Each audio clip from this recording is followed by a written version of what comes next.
All right, let's jump right into the actresses and roll through these. Brian, what do you got? Okay, for actresses, I have number five. This is the ones that I pulled in late. I bumped Hilary Swank from Boys Don't Cry out for this one.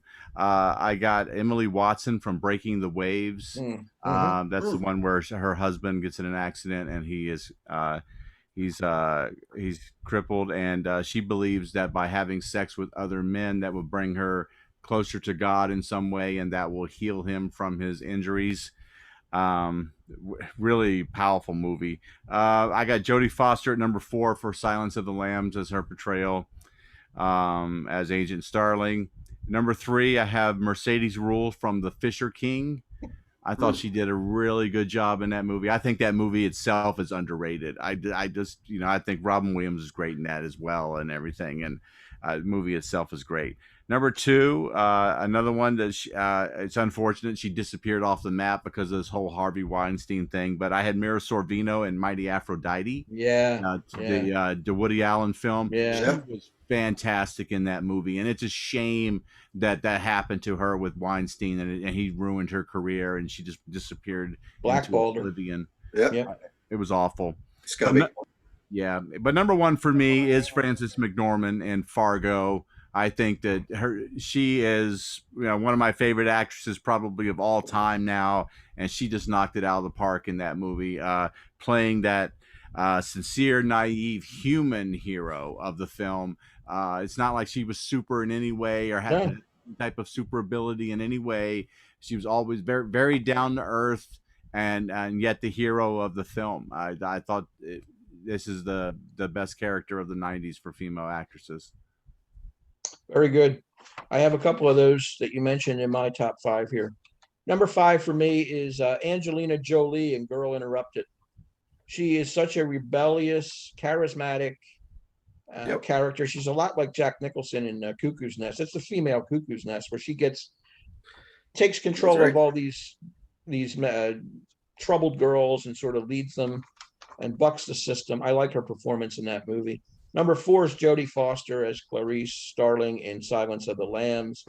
She's just a terrific actress. Everything she does, she's great in. Number three is Frances McDormand in Fargo. Perfect.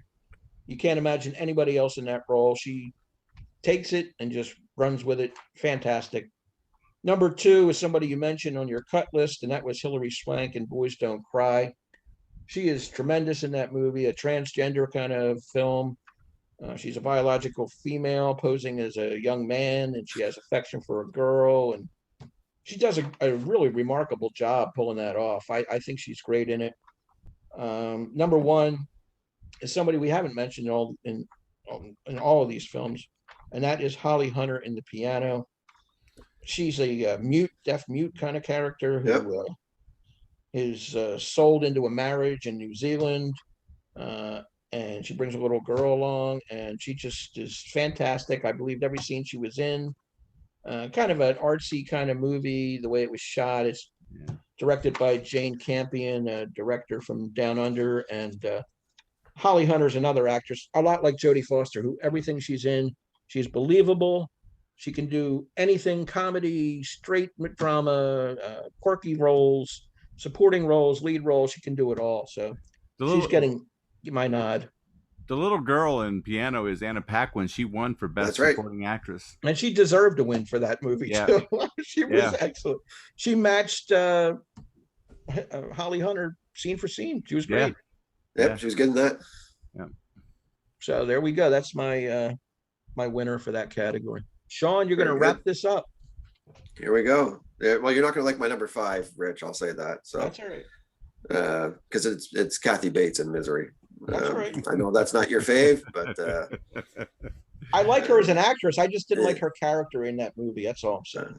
Yeah, I mean, it's can't have them all, I guess. Whatever the case is, that I thought she delivered on this one. It's I thought a really good performance on her part, actually, and yeah, she was bonkers in this, and you knew it. So she comes into my number five. My number four is going to be Sharon Stone in Casino. Yeah, good one. Great. I think I mean that's a great character in that one too, man. So I think she really delivered on that. She did. My number 3 is going to come in with Jodie Foster. Here comes silence again. So she's very good in this movie, man. There's no getting around that. And she has a lot of scenes in this movie too. So it's not like you're not seeing her. She's in this movie a lot. Yeah. But my number 2 is actually Susan Sarandon in Dead Man Walking. That's a good one too. That's a good one. Yep. It's with Sean Penn, so I mean maybe that makes it a little easier in some senses, but because those are the scenes more or less, or his family or something to that effect, or the victims' families and stuff. But she's really good in this movie. It's a vulnerable character again, kind of thing. That's it's got the human element that's really good. So yeah. But there you go. Number 1 is Frances McDormand in Fargo. So Brian, I think we're on the same page here, brother. So it's very good. I think we all touched on how good she was in this flick, and I would just echo those same sentiments, man. She's the glue in this one, and it's really just a fantastic performance. Definitely the performance of the '90s, I think. Yeah. All right, cool.